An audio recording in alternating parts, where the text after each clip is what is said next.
Good evening and good Erev Shabbos, everybody. Thank you so much for joining me.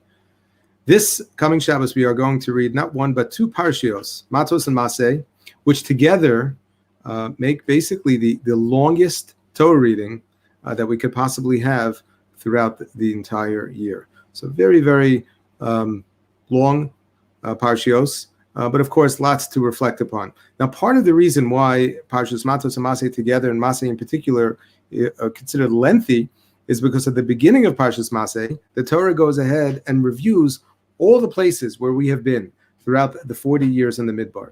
We know that from the time we left Mitzrayim until coming to Eretz Canaan, which we are, of course, not going to read about until Sefer Yeshua, there were a total of 42 stops along the way. The Torah tells us those details along the way, but now in the beginning of Parshas Maseh, Eila Maseh b'nei Yisrael asher yatzu miMitzrayim. These are the stops, the different places along the way in which the Jewish people encamped when they traveled in the Midbar. And of course, the question which we should all ask is, why is it that the Torah is reviewing information that we could find, that we can identify ourselves? We know that the Torah does not repeat itself unnecessarily. There are no extra psukim, no extra words. Even every letter in the Torah has a very, very specific purpose. And so to just go ahead and to review information for no apparent reason would seem to be in every which way against the accepted understanding that the Torah does not provide us with information that is not essential for us now. So the question is, what is it that the Torah is coming to add at this particular point in time? So this is a question which is discussed by many of the Mefarshim. Rashi tells us that the reason why the Torah reviews all the different stops along the way is so we can appreciate that at the end of the day, we didn't really travel all that much over 40 years. I mean, it may seem like a lot, but when you realize 40 years is a long time, it could have been much worse.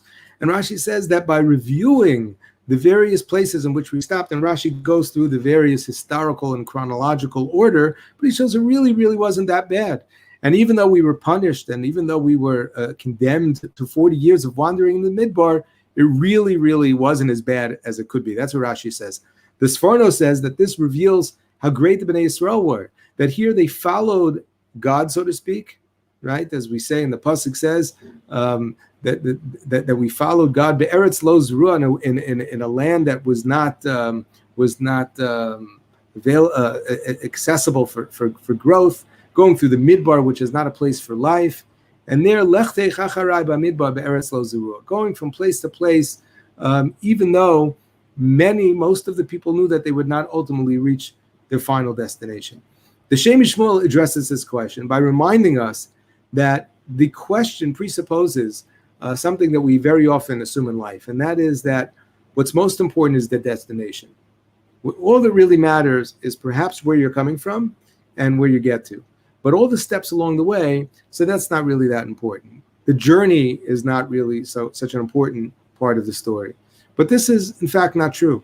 The Shem Shmuel says that the reason why the Torah recounts all the stops along the way is so that we can appreciate that it's not just where we are coming from, Mitzrayim, and where we ultimately are going to arrive in Eretz Canaan that are the most important points for our consideration, but all the stops along the way, the good times, the bad times, the places in which we stopped for a brief, short period of time, and the places in which we were for many years, they are all important parts of the journey.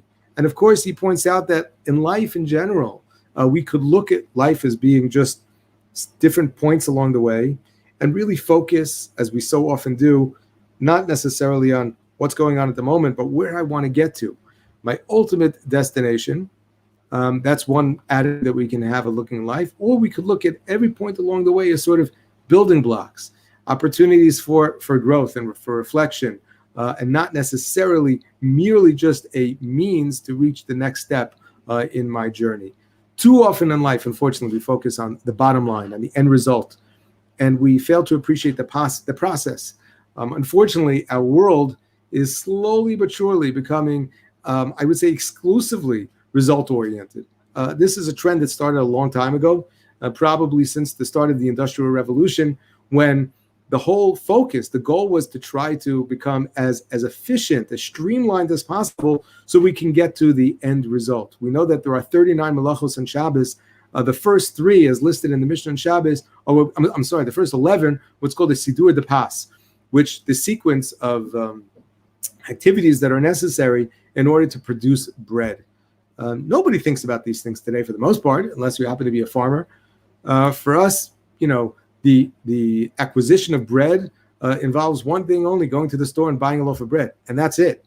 But the various steps that are involved, the plowing of the field, the sowing and the threshing and the harvesting and the grinding, and all of this is something that we don't really think about, because we're really, really interested only in what we get at the end. We seek greater efficiency and output, and that's what really is valued at a premium, not the process along the way. The Torah tells us regarding Yaakov Avinu that it says, "V'Yaakov halach l'darko," that Yaakov went on his way. However, the Torah in the very next parak, in Parak Lamed Gimel in Sefer Bereshis, tells us regarding Esav, "Ya'avor na Adoni lifnei avdo." So the Satmar Rebbe points out that when the Torah speaks about Yaakov, it refers to him as a holech derech, as one who travels. And when speaking about Esav, he is characterized as an over derech. And in fact, we find in Chazal 2 different expressions: holchei drachim and over drachim. People who travel and people who travel. But yet we see that there are 2 different terms that are used, 2 different words to describe what seems to be the very same process. So how do we explain this? So the Satmar Rebbe basically says, well, just as we've been saying until now, Yaakov was let's start with Esav. Esav, being described as an over derech, was basically interested in just getting from one point to the next. He started here, and his focus is on where he wants to get to, because he's focused on the end result. That's what I want. I know what I want. Yaakov, on the other hand, understands that even though I have an ultimate destination in mind, even though I recognize that the point of life is just not to wander aimlessly, and I have to have a pretty good idea, an objective, a plan as to where it is that I want to get, but everything that I need to experience along the way, all the different points in which I encounter, it's not just empty space. It's not just seen as noise in between these 2 places. No, this is also part of the process. Yaakov Avinu was described as a holech derech because he recognizes that wherever he is in the world, wherever I am right now, that's where I'm supposed to be, and there is something for me to take from this experience. There's something for me to learn. There is an opportunity of growth over here. And if I'm always thinking about where I want to get to, about where my destination is going to be, so then I fail to appreciate all the wonderful opportunities for growth along the way. I think this is a very, very important idea, as I mentioned, particularly in our generation, where unfortunately there's so much of a focus on, where are you coming from, and where are you now, and unfortunately, we don't value, in terms of our own journeys and the journeys of other, the steps along the way. And by repeating all the different steps in the beginning of Parshas Maseh, Eila Maseh B'nai Yisrael, these are the 42 places where B'nai Yisrael stopped on the way to Eretz Canaan. We have an opportunity to appreciate, with hopefully an opportunity for personal reflection, how in life we're not only interested in the final destination, but just as importantly, the journey along the way. Thank you very much, and have a wonderful Shabbat.